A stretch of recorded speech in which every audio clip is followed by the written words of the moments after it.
Now the next one we are going to learn is properties of division.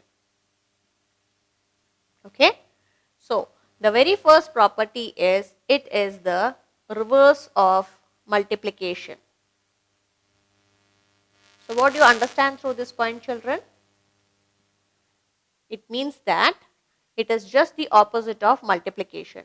In multiplication, the number multiplies, meaning it increases, right? Whereas in division, it decreases. The big number, you are dividing it into a smaller one.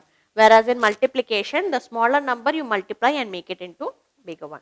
So it is completely opposite of multiplication. Got it? The second point is, it is the repetition of subtraction. It is the repetition of subtraction.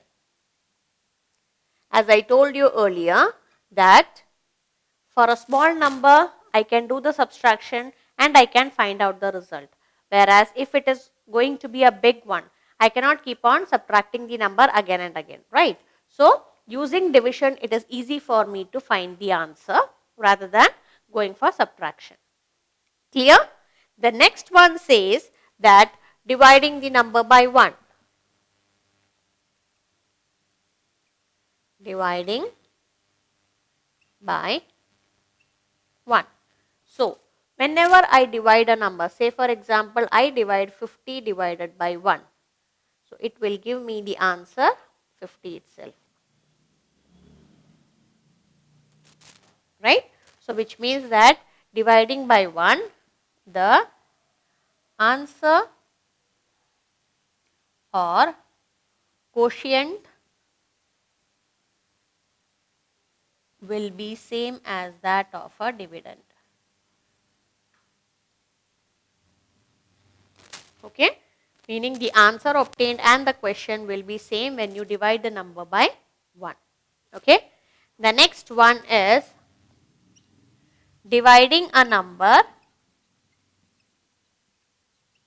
dividing by the number itself. So it means that if I divide a number by the same number, I will be getting the answer as what? Will give the quotient as 1. For example, if I divide 50 divided by 50, if I divide the same number, I will be getting the answer 1 as my quotient. So when you divide a number by the same number itself, it will give me the answer 1. It is totally opposite of what we studied in property 3.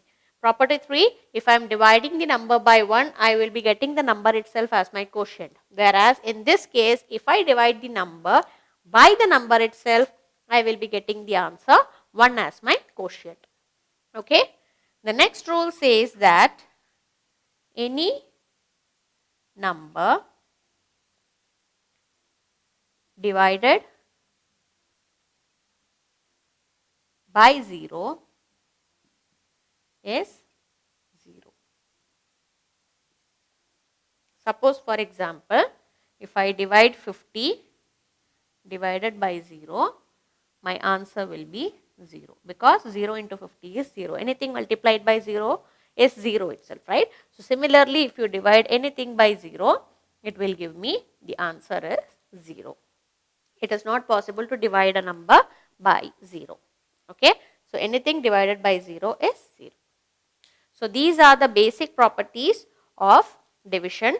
Using these properties, we will be solving the sums. Okay.